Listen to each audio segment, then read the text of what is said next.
Chloroform ಕಂಡಿಡಿದವನು sir James Simpson. ಅವನು ಹೇಳ್ತಾ ಇದ್ದಾನೆ, ನನ್ನ ಜೀವಿತದಲ್ಲಿ ನಾನು ಕಂಡುಹಿಡಿದಿದ್ದು ಕ್ಲೋರೋಫಾರ್ಮ್ ಅಲ್ಲ, ದೊಡ್ಡ ಸಂಶೋಧನೆ.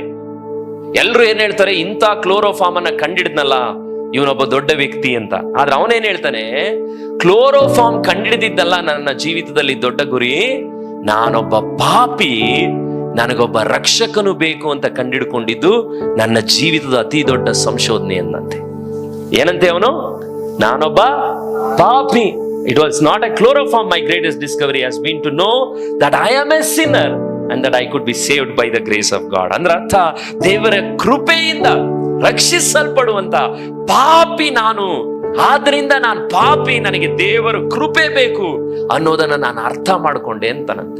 ಇವತ್ತೊಬ್ಬ ವಿಜ್ಞಾನಿ ತಾನ್ ಪಾಪಿ, ತನಗೆ ಯೇಸು ಸ್ವಾಮಿ ಬೇಕು ಅನ್ನುವಂತ ಅರಿವು ಅವನಿಗೆ ಬಂದಿದ್ರೆ ಇವತ್ತು ನಿಮಗೂ ನಮಗೂ ಎಷ್ಟು ಅರಿವು ಬರಬೇಕು.